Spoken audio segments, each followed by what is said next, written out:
ফোনে গ্যারেজ ছিল এই যে আকিম মোটরস সব শেষ হয়ে গেছে পুরো গাড়ি বাড়িছি বাকি সব আগুন লেগেছে অল্প থেকে চলছে আমরা পানি দিয়ে নিবার চেষ্টা করতে পারি নাই ফায়ার সার্ভিস খবর দিচ্ছি ফায়ার সার্ভিস 1 ঘন্টা পর আসছে ফায়ার সার্ভিস 1 ঘন্টা পর আসা তাদের কোনো তাৎক্ষণিক কোনো ব্যবস্থা নেই পরে ব্যবস্থা নিচ্ছে পানি আনছে অল্প এক গাড়ি পানির কোনো ব্যবস্থা ছিল না সম্পূর্ণ চলে পুরো শেষ আমরা অনেকগুলো গাড়ি বাড়ি করছি মালপত্র বাড়ি করছি বাড়ি করে চেপে রাখছি এখানে গাড়ি ছিল বড় বড় গাড়ি ছিল সিলিন্ডার ছিল তারপরে রাবারের কারখানা আছে এই গ্যারেজটার ভিতরে এটা গাড়ির কারখানা আওয়াজের থেকেই দমদম আগুন জ্বলতেছে এই কাছেতে শর্ট সার্কিট হইয়া গ্যারেজ আগুন লাগে গ্যারেজ থেকে আগুন লেগে এখানে মেল ছিল মেল গিলা রাখছে যে কোণে আগুনটা জ্বলতেছে ওখানে থেকে আগুন লাগছে লাগার পরে শব্দ করছে ভাড়াস করে শব্দ করতে একবারে পুরোটাই গ্রাস হয়ে গেছে গ্রাস হওয়ার পরে আমরা পরে আমার জাতেই নামাই দিলাম দিয়ে করলাম যে একটা হেল্প করি পরে আমার সিএনজিটা আবার ওই পাশে একটা ফ্ল্যাট আছে ফ্ল্যাটের নিকে আমি দারোয়ানকে বলে 50 টাকা দিয়ে ওখানে ভিতরে রাখছি থাকে এখন 2 ঘন্টা 3 ঘন্টা আগে কমিটা লাগছে 2.5-3 ঘন্টা আগে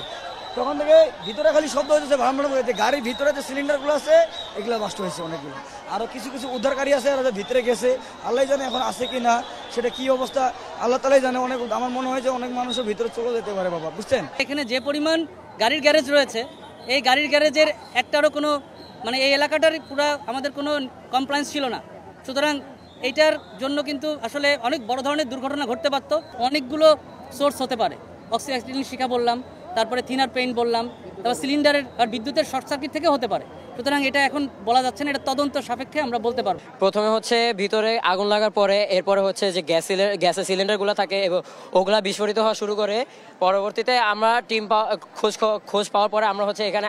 আসার পরে দেখি যে ফায়ার সার্ভিসে একটা ইউনিট তখন কাজ করতেছিল এরপরে আস্তে আস্তে হচ্ছে তাদের ইউনিটের সংখ্যা বাড়তে থাকে কিন্তু ততক্ষণ হচ্ছে আগুনের পরিমাণটাও বেড়ে যায় আর এইখানে বর্তমানে যারা দাঁড়ায় আছে তেমন বেশিরভাগই কেউ দোকান ভিতরে যারা ক্ষয়ক্ষতি হয়েছে তাদের মধ্যে কেউ না এখানে হচ্ছে এলাকার মানুষই মানে জাস্ট এখানে যে আগুনটা লাগছে তারা এই বিষয়টাই দেখার জন্য এখানে আর কি উপস্থিত